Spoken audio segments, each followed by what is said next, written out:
नारायण भगवान का कर संकेत कर रहे हैं और सैनिकों ने एक हाथ इधर से पकड़ा, एक हाथ इधर से पकड़ा और खौलते हुए तेल में प्रहलाद को ला डाल दिया। लेकिन भगवान के नाम के उच्चारण से जो खौलता हुआ तेल था उसकी तपन प्रहलाद जी को छू तक ना सकी। क्यों? भगवान से भी बड़ा भगवान का नाम होता है। तभी तो कहते हैं नाम से राम से बड़ा राम का नाम। राम जी ने पत्थर को डाला, डूब गया, लेकिन प्रभु के नाम का पत्थर जो था वो तैर गया। तभी तो कहते हैं प्रभु के नाम को उच्चारण किया तो तेल की जो तपन थी वो प्रहलाद को छू तक ना सकी। सैनिकों ने कहा महाराज आपने खौलते तेल में डलवाया, इसको कोई फर्क नहीं पड़ता, ये तेल भी इसको शीतल हो गया है, न जाने कौन सी ये विद्या जानता है, कौन सी माया चलाता है कि तेल की तपन भी इसका कुछ भी नहीं बिगाड़ पाती। महाराज कोई और उपाय करो इसके मारने के लिए। हाथी के सामने डलवा दिया, लेकिन हाथी ने अपने सूंड से पकड़ा, प्रहलाद के लिए अपने मस्तक पर बिठा लिया और जितने प्रयास करे सारे के सारे प्रयास विफल हो गए। जेल खाने में डाल दिया प्रहलाद के लिए, कई दिनों तक भोजन नहीं दिया, लेकिन फिर भी कोई भी फर्क नहीं पड़ा, क्योंकि भगवान ने कहा लक्ष्मी अरे तुम तो अन्नपूर्णा हो, तुम ही कोई उपाय करो। तो लक्ष्मी मैया जो है अन्नपूर्णा का रूप धारण करके जेल खाने में प्रकट हो जाती हैं। भक्त प्रहलाद ये ले तू मेरे हाथों से, जब तू माता के गर्भ में था तब भी तो तुझे कोई ना कोई खिलाता था, तेरी रक्षा करता था, तू चिंता ना कर, हम तेरे साथ हैं, भगवान तेरे साथ हैं। प्रहलाद ने कहा कि मैया मुझे आप पर भरोसा है, श्री हरि विष्णु पर भी भरोसा है। जब जेल खाने में सैनिकों ने देखा अरे कोई आया और प्रहलाद को भोजन करा रहा है, महाराज से कहा देखो महाराज आपने कहा था कुछ खाने को ना देना, लेकिन देखो प्रहलाद जिस कोठरी में बंद है वहां से तो खाने की सुगंध आ रही है, न जाने कौन खिला रहा है कौन पिला रहा है। हिरण्याकश्यप दुखी हो गया, बंदी गृह से लेकर आया प्रहलाद के लिए। अरे प्रहलाद बता तेरा भगवान कहां पर है?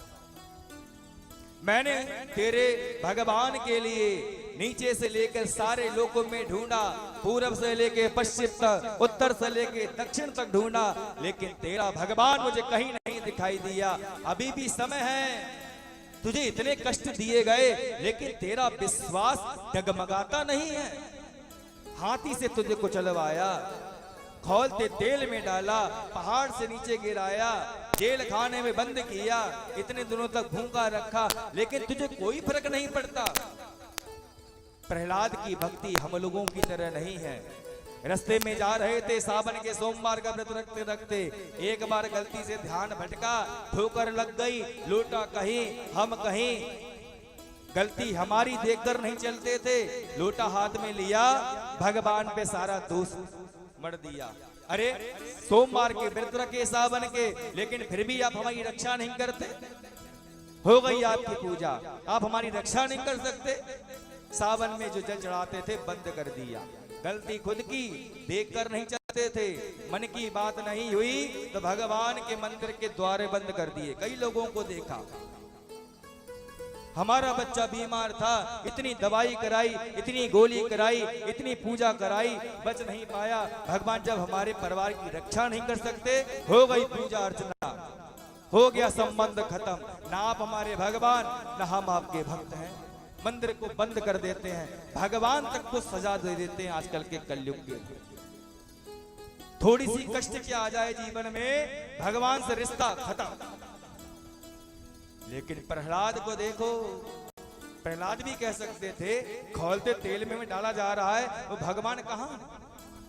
जेल खाने में डाला गया, हाथी से कुचलवाया गया, इतने कष्ट भला कैसे सहन कर पाऊं? लेकिन धन्य है प्रहलाद जी जिन्होंने सारे कष्ट झेले, लेकिन एक बार भी भगवान के लिए गलत नहीं बोले। हम लोग तो कभी ना कभी भगवान के लिए भी गलत बोल जाते हैं। भले यहाँ पर आप हाथ ना उठाओ, लेकिन कोई ऐसा कोई होगा जिसने जीवन पर्यंत कष्ट को झेले हो और भगवान के लिए कभी गलत ना बोला हो, ऐसा कोई नहीं होगा। एकाध बिरला हो तो बात अलग है। हिरण्यकश्यपु को परेशान देखा, हिरण्यकश्यपु की बहन आ गई सिंह का, अरे भैया क्या बात है, आप इतने चिंतातुर क्यों हो, क्या बात है? सारी बात बता दी। क्या बताएं? पता है अपने भाई को मारने वाला वो विष्णु था और उसका ये भक्त है प्रहलाद बना फिरता है। विष्णु ने अपने भाई को मार दिया और ये लगता है मुझे मारने आया है, मरने पर नहीं आता। क्या बताऊं बहना सिंह का, सारे कर्म कर लिए मारने के, लेकिन मरने पर नहीं आता। हाथी से कुचलवाया और देख तेरे सामने खौलता हुआ तेल है, कोई उंगली भी डाल देना तो जल जाएगी, भुन जाएगी, लेकिन इसको कई बार डाला गया, तेल का कोई प्रभाव नहीं होता खौलते तेल का। अब तू ही बता इसको कैसे मारूं? सिंह कहने का भैया चिंता की कोई बात नहीं है, आप जब तपस्या करने गए थे तो ब्रह्मा जी ने मुझे भी एक ऐसा कपड़ा दिया, ऐसी शॉल दी जिसपे न जल का प्रभाव होता है न अग्नि का प्रभाव होता है। आपसे नहीं मरता ना, मैं भी राक्षस कुल की हूँ, मैं इसको मार कर दिखाती हूँ कैसे नहीं मरता है। बिल्कुल चिंता ना करो, मेरे भाई को मारने वाला ये हरि का जो भक्त है ना, इसको मेरे सामने मैं मारती हूँ आपके सामने, चिंता बिल्कुल मत करो। लकड़ी का ढेर लगाया गया, होलिका को बिठाया गया और होलिका की गोद में प्रहलाद लेकर बैठ गई।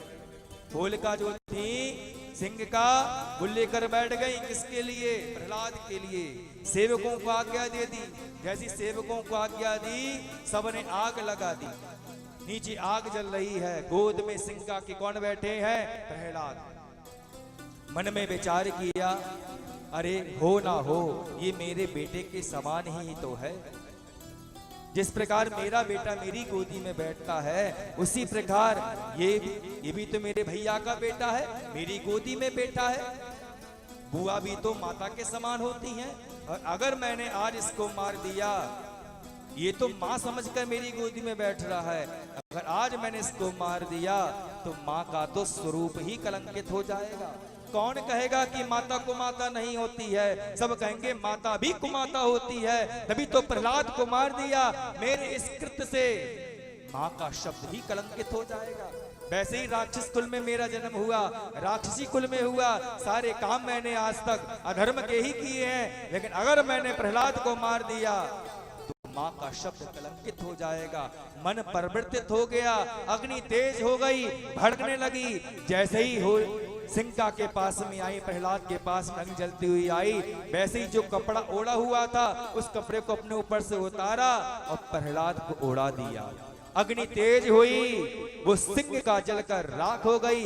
अपने आप को धर्म की रक्षा के लिए, प्रहलाद को बचाने के लिए खुद को जला दिया, प्रहलाद को बचा दिया, इसलिए उस सिंह का नाम होलिका पड़ गया। तभी तो कहते हैं होलिका मैया की जय। भले ही सिंह का राक्षस कुल में थी,